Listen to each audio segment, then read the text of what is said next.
God bless you, my beloveds. I'm so happy to be here this morning and just sharing about life be lifing. Today's discussion about life be lifing is coming from the idea of sowing and reaping. According to ancient tradition, it says that we're going to reap what we sow more than we sow, later than we sow. We're going to reap what we sow more than we sow, later than we sow. So why are you talking about this? Because I'm a proactive change agent who communicates so that others might be healed, liberated, and appreciated. And today's focus is going to be on liberation. Liberation from what, you might say? I'm free. Well, liberation from cycles that are not progressive, cycles that are increasingly destructive. So the concept comes from reaping and sowing comes from a farmer. A farmer takes a seed and he plants that seed into the ground.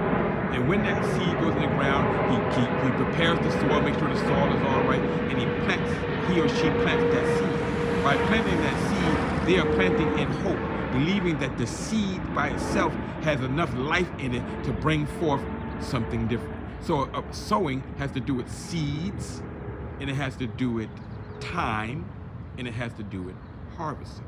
So we're going to reap what we sow more than we sow, later than we sow. So if you sow seed like a flower seed, this is my flower bed. If you sow seeds like these that bring about this kind of fruit product, then it's going to reap a harvest. Now, what I just showed you were the seeds. What I just showed you were, as I said, it's seed time and harvest. You reap what you sow, more than you sow, later than you sow. What I did was I planted some flowers there, some wildflowers there, a year ago. And those that you see there are the seeds that came from the wildflowers that are now multiple. I purchased the seeds the first time. Then they grew up and they had seeds and they had flowers and the seeds, and I planted them. Now, here's how it goes in life. When you reap evil, dark, ungodly seeds, actions and activities, you're going to reap a harvest. And that harvest is going to be more than you sow, later than. You don't believe me. Think about a corn. Have you ever planted corn before? I have. And it's a kernel. You put a kernel in the ground. You plant that kernel, you get the soil right, and that grows and grows and grows. And next thing you know, the kernel turns into a whole ear of corn, sometimes 2 and 3 ears of corn. So you reap what you sow more than you sow, later than you sow.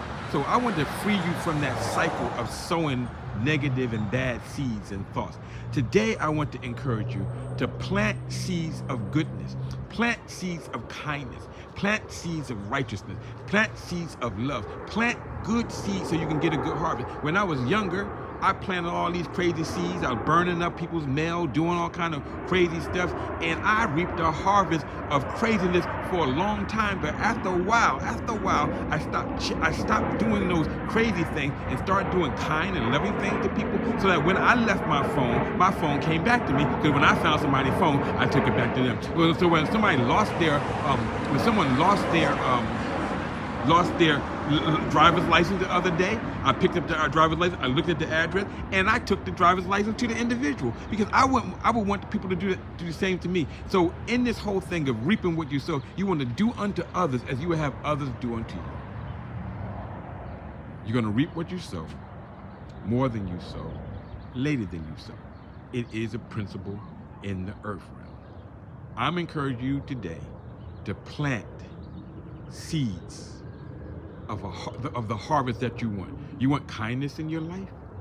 You want blessings in your life? You want favor in your life? You want joy in your life? Plant those seeds now so that 2 or 3 months down the road, you'll be abundantly joyful because you've planted seeds of hope. You are breaking that cycle. You have set yourself free. All right, I think that's enough. I think I may help you understand this idea. And I'm trying out this new medium. We'll see how it works out. So let's take a deep breath, hold it, and release. I want you to do something for me today. Stop looking at this phone and look up at the sky.